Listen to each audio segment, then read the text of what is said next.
The biggest USP is you. It's always going to be you because you're the one that's facilitating the sale of the product.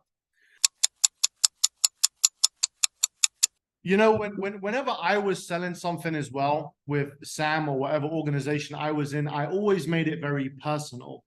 And I never really made a separation between the product that I was selling or the company that I was selling for and myself.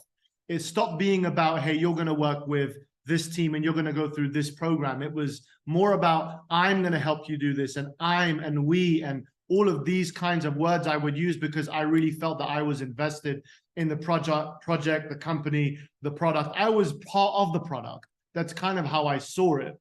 And if some of you don't feel like that, that's okay. We'll get to a place where you do.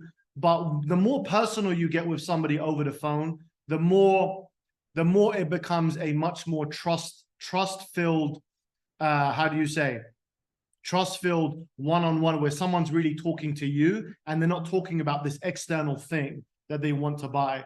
So I want you guys to also remember that when you're on the phone, they're also speaking to the most ethical person, to the most trustworthy person, to somebody that doesn't cheat people, to somebody that works for a company that delivers. And you have to kind of have that in your heart. Otherwise, you're just a robot speaking to another robot.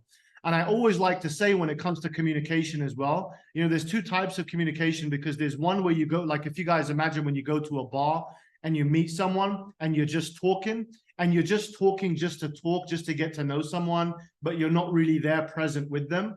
And then there's that communication where you get into, you could say, a flow state where everything is popping off and you're really communicating with someone and you're really excited and you're really engaging with that person. That's real communication that you're looking for, but it has to come from a place of care. It has to come from a place of interest. You have to have a desire to get to know that person, what their story is, who they are.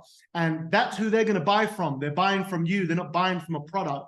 A product is this intangible thing that they can't even see. Yes, they want to solve a problem. That's absolutely true, but they're solving it through you. You are the facilitator for that change. So that's the main thing actually I want you guys to take away from the exercise. Yes, we have all of these USPs, but nothing really stops anybody else from claiming those USPs. Nothing actually stops them.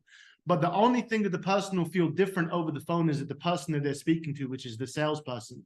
And you have to remember human beings. Human beings come on the phone and they had a shit day, including me.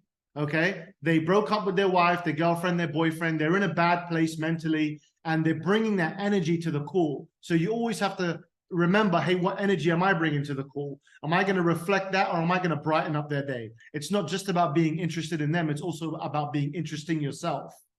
Okay, and that's a personal development thing that we can kind of go through another time about how do you kind of deal with yourself, so that when you do turn up on the phone, you do sound like an interesting person that they do want to buy from. But that is the biggest thing I want you guys to take away from just this little segment. The biggest USP is you. It's always going to be you because you're the one that's facilitating the sale of product.